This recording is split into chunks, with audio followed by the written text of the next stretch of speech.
Yo, what's going on, Dragon Ballers? Welcome back to another video. Today we got some gameplay. First time in a little while we brought some gameplay to the channel. Just been doing a lot of meta breakdowns and top placing deck profiles. So pretty cool to get back to some gameplay commentary here. So we have the Goku list that I showed you guys on the channel yesterday. Blue, green, basically using the new draft box leader because he counts as all colors. I think I crafted a pretty cool deck with this guy, and you'll see the action here today. And we're playing against Marcus, actually. Marcus Cantarsi. Check out his Twitch streams, actually right there on the screen, twitch.tv/Emperor Couscous. I think he's going to be testing this deck this week on his stream. He streams Tuesday through Friday. But yeah, he's playing red-green hit. As you can see with the double assimilate, he's adding the Piccolo Jr. from draft box 6 to his hand. The new red-green one has Alliance. When you swing, you draw 2, you burn your opponent for 1, and it's a ginormous double strike depending on how much you've allianced it with. So pretty cool stuff there. He is going for a turn 1 Demigod charge. Let's see if he has a 1-drop to follow up. And he's playing a Demigod with that. So actually we're going to see that I have a very similar opening. I mean, look at my hand. I have 3 Demigods in there. Of course I'm going to pretty much charge one. I usually go for a turn 1 multicolor charge, but because of the way my hand looks and because I want to get this Frieza online very early, we're going to do this here. And actually, yeah, Marcus made a slight mistake. He attacked me on his turn 1, but we took it back. It was all good. This is actually a best of 7 that we played between these two decks, and this was game 7. So this is kind of like the deciding game of our little gauntlet testing session here. So I've got a ton of Friezas in my hand, which is amazing because I had the Demigod in play. And just playing this matchup where he's relying on the Piccolo Jr., you might not come across like a hit build, you might come across like a Yamcha build or maybe like a Bulma build, but the same thing applies if you're playing against a deck that's relying on that Piccolo Jr. Getting whatever form of counterplay you have available, getting that online early is really, really important. So he might end up playing the Piccolo Jr. on this turn. If he does, I'm prepared with the Frieza here, but he's going to attack my leader a bunch of times. I'm just going to take some damage, go down to 6. There's the Piccolo Jr., and here comes the Frieza. So luckily, very, very luckily, I have Frieza for turn after turn after turn, so he's definitely going to be in a bad spot for that. There were games we played where I just didn't open Demigod, didn't see Frieza when I needed it, and those definitely hurt a lot. But getting this turn 1 Demigod here, even though I'm playing a multicolor deck, you're going to see right now that I'm charging a turn 2 tapped, which again is pretty much fine. I have a 1 energy play with a Tapion in my hand, which that card's absolutely amazing, by the way. So I'm looking to be pretty okay here. Yeah, we're going to activate Tapion. It technically goes to the drop area, but I'm just leaving it right there on the board just to drag it onto the field after the end of the turn resolves.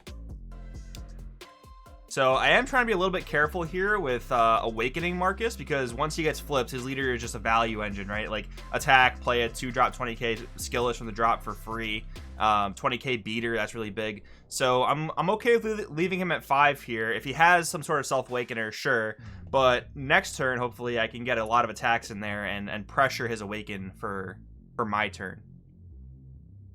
So he's got his 3rd energy charge. He's playing another Piccolo, and I have a Frieza. So I don't know. I mean, it's weird. You have to sometimes take the gamble and say, hey, does my opponent have the 2nd counterplay? They haven't drawn a ton of cards yet, but in this case, I just have all of them, almost all of them, rather. But also, to another degree, he has to kind of start baiting them out. He actually has a card in his deck that actually gets around my Friezas, which is I think it's Son Gohan and Goten Familial Bonds, maybe. It's the 4-drop red-green battle card. When you play it for the rest of the turn, if your opponent plays a battle card, they have to crit, I think, 2 life. So he does have that, but he's not quite on the turn where he can play it yet. But we are back to my turn 3. I just want to attack him here as many times as physically possible. The main thing I'm looking out for in his deck defensively is Topo.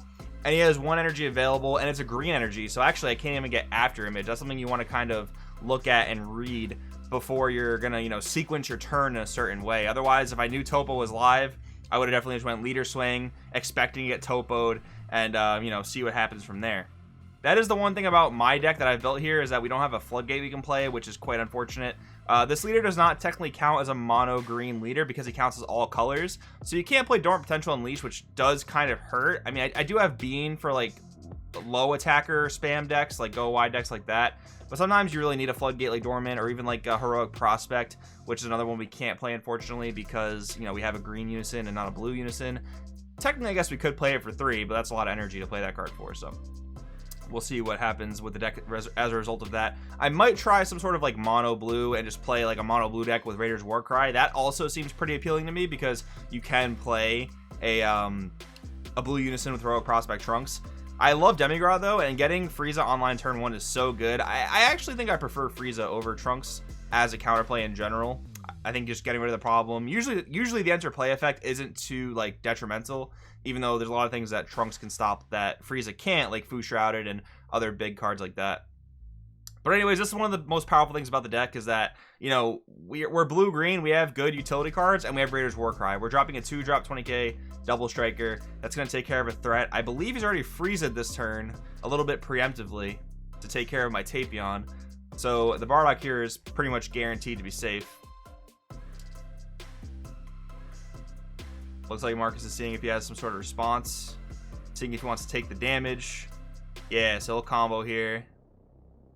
So he'll go to 30. He does get a vanilla in the drop, which is not terrible because his leader can play it when he gets his next attack. We're going to tap that Frieza right there. And Zamasu here is putting in a lot of work. Attack battle card. He loses a lot here no matter what. And Marcus's deck has an insane turn 2, by the way, where you just saw him discard the Bardock the Resolute. Now, let's just say I didn't have Demigra turn 1 or couldn't get it online early. He goes into his Piccolo Jr. He plays his Trunks that plays for free. It's a revenge blocker that recently went up in price a decent amount. And he does that, burns me for 1, deals 2 damage with Double Strike because I really can't combo out of it. And then drops the Bardock Resolute because I took a damage by his skill. It's a crazy amount of turn 2 pressure. It just kind of, you know, it relies on your opponent not having an early interruption, which a lot of times your opponent won't have an early interruption. Blue, they don't get their unison online until turn 2, turn 3. Green is just in a special situation where you can get your counterplay online as early as turn 1. So the games you're able to do that are very, very important. So we've got the hit swinging in for 20k, probably a leader. I'm imagining he wants to threaten life here. He is also going to get a 20k out of the drop area from this. Yeah, so he's going at leader here. I'm going to bean up.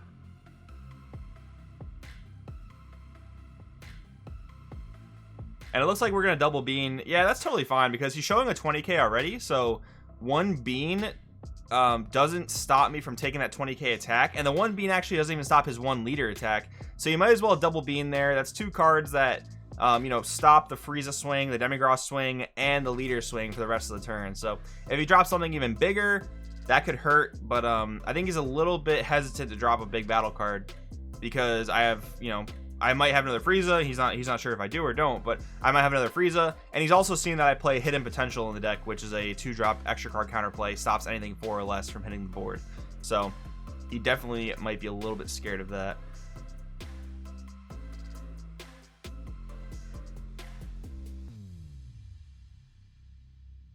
Marcus definitely in the thinking chair here. He's trying to figure out what the best way to do his plays are. What's really cool too is Marcus actually plays Cell Xeno, so I do have to worry about that. If he gets another Frieza onto the field, that's 12 right there for Cell Xeno. He could potentially get that. He also has Surprise Attack Frieza, which could help him add up, not with this particular board right here, but if he gets the right numbers with the Surprise Attack Frieza and some other things, that could end up hurting.